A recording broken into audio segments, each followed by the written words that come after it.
بسم اللہ الرحمن الرحیم۔ السلام علیکم۔ آج کا ہمارا ٹاپک ہے ریمیڈیز فار چائلڈ لیبر ان پاکستان، یعنی پاکستان سے چائلڈ لیبر کا خاتمہ کیسے ممکن ہے۔ اس سے پہلے ہم نے ڈسکس کیا تھا کہ پاکستان میں چائلڈ لیبر کی ڈفرینٹ کازز کیا ہیں، وجوہات کیا ہیں۔ اس میں سے ہم نے ایک سب سے بڑی اور پہلی وجہ ڈسکس کی تھی، دیٹ واز پاورٹی۔ پاکستان میں پاورٹی بہت زیادہ ہے جس کی وجہ سے چائلڈ لیبر ہے۔ اگر ہم پاورٹی جو ہے اس کو ختم کر دیتے ہیں یا انیشیلی کم کر دیتے ہیں تو اس کا چائلڈ لیبر کے اوپر پازیٹیو امپیکٹ آئے گا۔ اعداد و شمار یہ کہتے ہیں کہ پاکستان کے 40% سے زیادہ لوگ جو ہیں وہ پاورٹی لائن سے نیچے زندگی گزار رہے ہیں، یعنی ان کی ڈیلی کی انکم $3.2 سے بھی کم ہے۔ پاکستان کی ٹوٹل آبادی 23.90 کروڑ ہے، جس میں سے 8.5 کروڑ کے قریب لوگ پور ہیں۔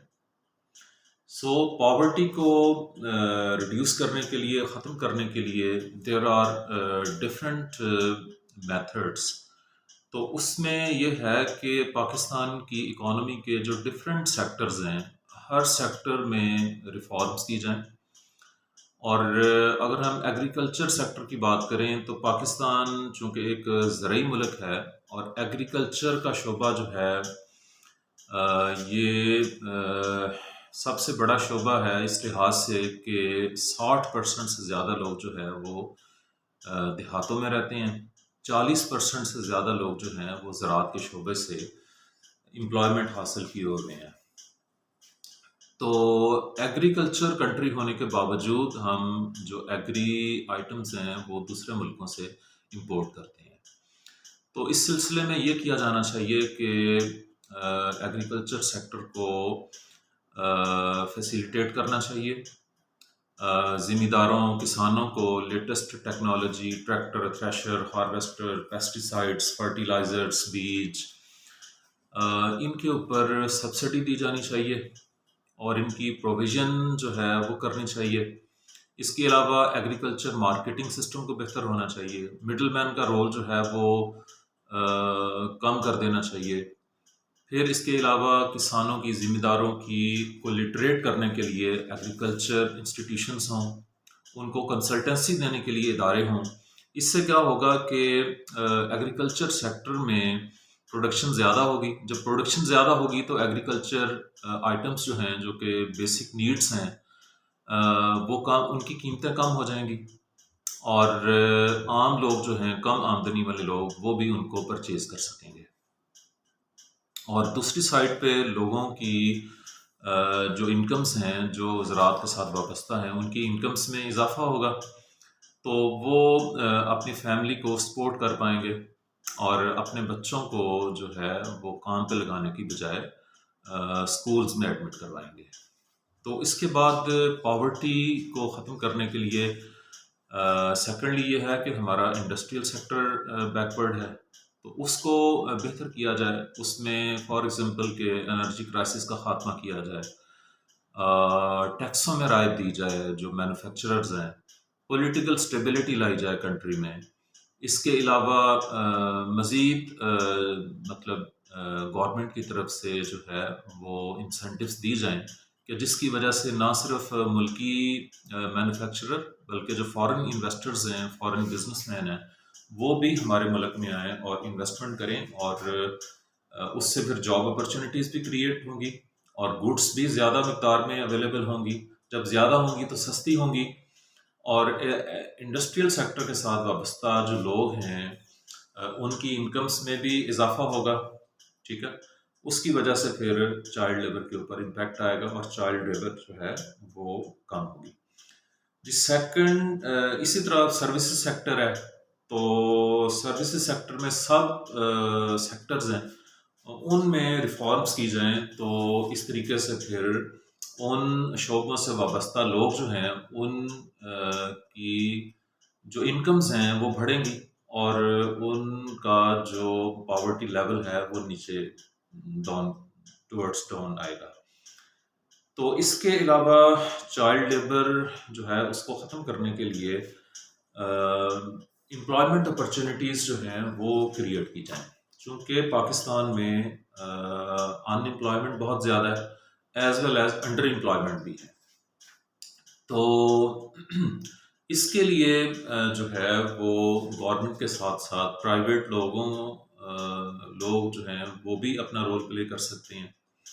ملک میں جو ہے وہ بزنس ایکٹیویٹیز جو ہیں وہ ایکسپینڈ کریں، ملک کے اندر انڈسٹریلائزیشن ہو، تو گورنمنٹ انفراسٹرکچر ملک کے اندر فراہم کرے، سوشل اوور ہیڈ کیپٹل جو ہے وہ ملک کے اندر فراہم کرے، اور وہی چیز کہ ملک کے اندر انرجی کرائسس کا خاتمہ ہو، پھر economic planning who, law and order کی سچویشن بہتر ہو، اس کے علاوہ پولیٹیکل اسٹیبلٹی ہو، اور پالیسیز میں کنسسٹنسی ہو، اور جو پروجیکٹس ایک گورنمنٹ شروع کرے تو نیکسٹ آنے والی گورنمنٹ اس کو ڈسکنٹینیو نہ کرے بلکہ اس کو کنٹینیو رکھے، اور پھر ان پروجیکٹس میں لوگوں کو جابس ملیں گی، اور جب لوگوں کو جابس ملیں گی تو ان کی انکمس میں اضافہ ہوگا اور وہ اپنی فیملی کو سپورٹ کریں گے اور بچوں کو اسکولس میں بھیجیں گے، تو اس طریقے سے چائلڈ لیبر کا خاتمہ پاسبل ہے۔ جی، اس کے بعد ایک چائلڈ لیبر کی بڑی کاز یہ بھی ہم نے ڈسکس کی تھی کہ جو اسکول ایجوکیشن سسٹم ہے اس میں کافی ڈرا بیکس ہیں۔ تو اس سلسلے میں یہ ہے کہ اسکول ایجوکیشن جو ہے اس کو بہتر کیا جائے۔ اکثر جگہوں پہ اسکولس ایگزسٹ نہیں کرتے، اوپن ایئر کلاسز ہوتی ہیں، اور جہاں پہ اسکولس ہیں ان کی بلڈنگس بہت پرانی ہیں، اور اسکولس میں جو ٹیچرز ہیں کافی بڑی تعداد میں اسکولس ایسے ہیں جہاں پہ ٹیچرز ہی موجود نہیں ہیں، اور بیچ میں ایسا بھی ہے کہ اسکولس میں ٹیچرز کا رویہ فرینڈلی نہیں ہوتا، بچوں کے ساتھ ہارشلی پیش آتے ہیں، انکریج نہیں کرتے، جس کی وجہ سے بچے جو ہیں وہ اسکول سے دوڑ جاتے ہیں۔ تو ڈراپ آؤٹ ریشو جو ہے وہ پاکستان کے اسکولس میں بہت زیادہ ہے۔ اس کے علاوہ جو پیرنٹس ہیں وہ بھی اپنے بچوں کو اسکولس میں نہیں بھیجتے، بیکاز کہ وہ ان کے پاس ان کی چونکہ پاورٹی میں گھرے ہوتے ہیں، تو وہ بچوں کو اسکول بھیجنے کی بجائے کام پہ لگا دیتے ہیں۔ تو اس سلسلے میں قوانین ہونے چاہیے اور ان کی امپلیمنٹیشن ہونی چاہیے کہ پیرنٹس جو ہے وہ بچوں کو لازمی طور پہ اسکول بھیجیں۔ تو یہ اسٹیپ لینے کی وجہ سے جو ہے وہ چائلڈ لیبر میں جو ہے وہ کمی آئے گی۔ جی، نیکسٹ ریزن ہے کہ سوشل، فائنینشیل اور اکنامک سیکیورٹی، یہ ملک کے جو ایسے افراد جن کی انکمز کم ہیں، تو یا جو people who are living below poverty line, تو اس کے لیے جو ہے وہ گورنمنٹ ان کو اکنامک، فائنینشیل اور سوشل سیکیورٹی فراہم کرے۔ فار ایگزامپل کہ ملک کے اندر ویڈوز ہیں، بیوہ عورتیں ہیں، تو وہ اپنے آپ کو اپنے بچوں کو سپورٹ کرنے کے لیے ان کے پاس انکم کہاں سے آئے گی؟ وہ گورنمنٹ کوئی ان کے لیے کوئی اسٹائپینڈ یا کوئی فائنینشیل سپورٹ پروگرام جو ہے وہ شروع کرے۔ اسی طرح جو آرفنز ہیں، یتیم بچے ہیں، تو جب ان کے پیرنٹس نہیں ہوتے تو ان کو سپورٹ کرنے والا، ان کی نیڈس پوری کرنے کے لیے جو ہے ان کی نیڈس پوری نہیں ہوتی تو وہ پھر کام پہ لگ جاتے ہیں۔ تو یہ اس سلسلے میں جو ہے وہ گورنمنٹ اپنا رول پلے کرے، اور آرفن ہاؤسز ہونے چاہیے جہاں پہ بچوں کے لیے رہائش، خوراک اور تعلیم کا بندوبست ہونا چاہیے۔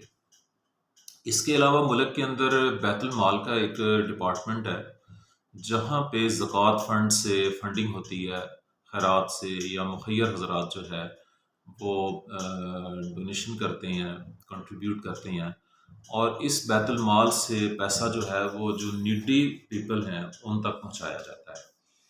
لیکن یہ بیت المال کا جو ادارہ ہے یہ اتنا افیکٹو نہیں ہے، اس کو زیادہ افیکٹو بنایا جائے اور جو ڈیزرونگ لوگ ہیں ان تک اماؤنٹس پہنچائی جائیں تاکہ وہ اپنے گھر کی بچوں کی نیڈس کو پورا کر سکیں اور گھر کو چلا سکیں اور بچوں کو اسکولس میں بھیجیں اور چائلڈ لیبر جو ہے اس کا خاتمہ ہو۔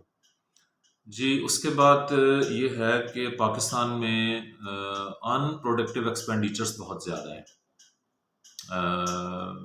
ڈفرینٹ سیکٹرس میں جو ہے وہ ان پروڈکٹیو ایکسپینڈیچرز ہیں، تو اس کا نقصان یہ ہوتا ہے کہ جب بجٹ بنتا ہے تو بجٹ میں جو ڈیولپمنٹل پروگرامز ہیں، ڈیولپمنٹل پروجیکٹس ہیں، ان کے لیے رقوم کم بچتی ہیں۔ تو یہ جو غیر ترقیاتی اخراجات ہیں ان کو کم کیا جانا چاہیے اور ترقیاتی اخراجات کو بڑھایا جانا چاہیے، اور نئے پروجیکٹس شروع ہوں ملک کے اندر، تعلیمی ادارے بنے، school, college, hospitals, parks, roads, dams, تو انفراسٹرکچر۔ جب یہ چیزیں جو ہیں ملک کے اندر بنیں گی تو اس سے جاب اپرچونیٹیز بھی کریٹ ہوں گی، اور جو کم آمدنی والے افراد ہیں ان کو سپورٹ ملے گی، ان کا لیونگ سٹینڈرڈ اپ ہوگا، تو وہ پھر اس کا امپیکٹ جو ہے وہ چائلڈ لیبر کے اوپر آئے گا۔ اس کے بعد سب سے اہم وجہ چائلڈ لیبر کو ختم کرنے کی جو ایک سجیشن ہے وہ یہ ہے کہ چائلڈ لیبر جو ہے یہ ایک بہت بڑا جرم ہے، تو اس کے لیے قانون میں باقاعدہ سزا بھی ہے اور جرمانہ بھی ہے، بٹ قانون تو ہے لیکن اس کی امپلیمنٹیشن جو ہے وہ نامینل حد تک ہی ہو رہی ہے۔ تو اس کی امپلیمنٹیشن جو ہے وہ کی جائے، گورنمنٹ اس کی امپلیمنٹیشن کرے، تو اگر یہ ہو جائے تو اس سے واضح طور پہ چائلڈ لیبر میں کمی آ سکتی ہے۔ اس کے علاوہ ایک اور سجیشن یہ ہے کہ جیسا کہ ہم نے کازز میں ڈسکس کیا تھا کہ پاکستان کا جو ایگریکلچر سیکٹر ہے خاص طور پہ، وہاں پہ کلچر اور ٹریڈیشنز کچھ ایسی ڈیولپ ہوئی ہیں کہ جب فصل کے بونے کا موسم آتا ہے اور ہارویسٹنگ کا موسم آتا ہے، بلکہ تھرو آؤٹ دا ایئر، تو یہ سمجھا جاتا ہے کہ بچوں کو جو ہے وہ لازمی طور پہ بڑوں کے ساتھ کام کرنا چاہیے، حالانکہ یہ ایج ان کے اسکول جانے کی ہوتی ہے، پڑھنے کی ہوتی ہے، تو پہلے پڑھائی اور اس کے بعد کام۔ تو یہ جو ٹریڈیشنز ہیں، کلچرز ہیں، اس میں تبدیلی لائی جانی چاہیے، اور وہ ظاہری بات ہے ایجوکیشن کے ذریعے آ سکتی ہے۔ تو اس میں اویئرنیس لائی جائے کہ پریورٹی شوڈ ایجوکیشن، اور باقی مطلب کام کرنا وہ پھر بعد میں آتا ہے۔ تو یہ کچھ سجیشنز تھیں کہ جن کی وجہ سے پاکستان میں جو چائلڈ لیبر ہے اس کا خاتمہ کیا جا سکتا ہے۔ Thank you.